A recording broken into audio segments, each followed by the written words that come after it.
Our main debate here in Strasbourg this week has almost certainly been the report of a committee that we set up to look into climate change. It's just an interim report, and what it does is summarize all of the science we have available. What I found interesting in the debate is that everybody now shares the urgency of tackling climate change. I say everybody, a few fringe voices still deny that it's happening.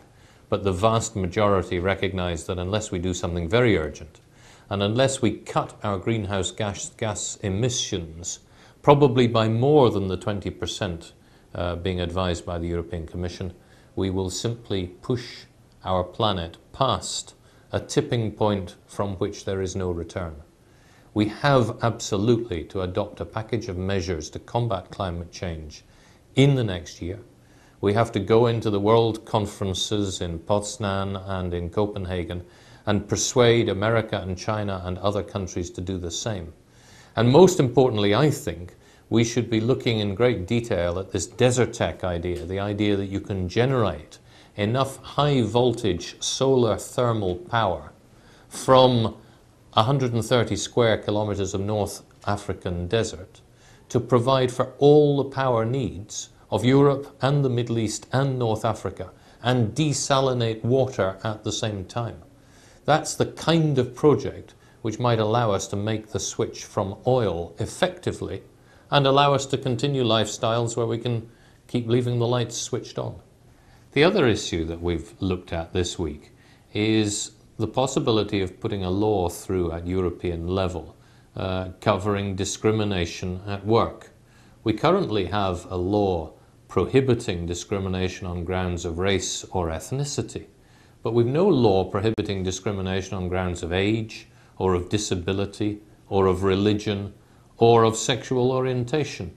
And my colleague Liz Lynn piloted a measure through the House which calls for precisely such a law, and I hope the European Commission will take it and turn it round into the form of a directive which can come back and go onto the statute book to make sure that all Europeans benefit from the legal protection they should have at work.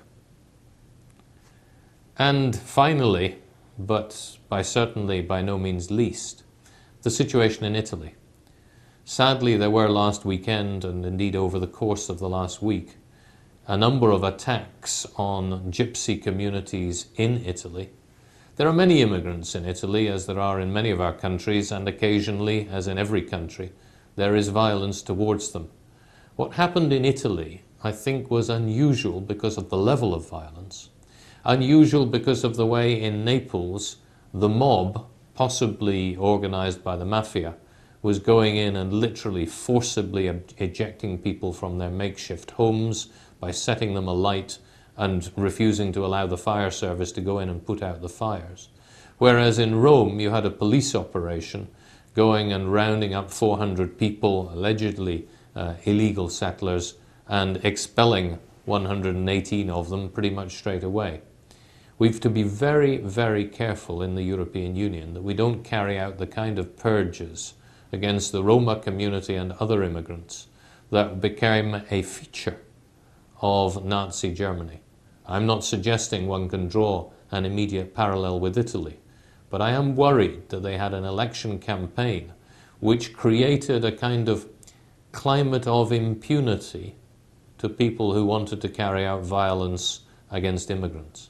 And I think it's important that the Italian government, together with other governments, look seriously at the problem and at what can be done to integrate better people who have a legal right to be where they are, and to make sure that those who do not are appropriately removed. Those have been the main items on our agenda here in the European Parliament in Strasbourg. If you have any questions, anything I can provide you with more, please get in touch via our website. And I hope I may welcome you back again to my video blog next week.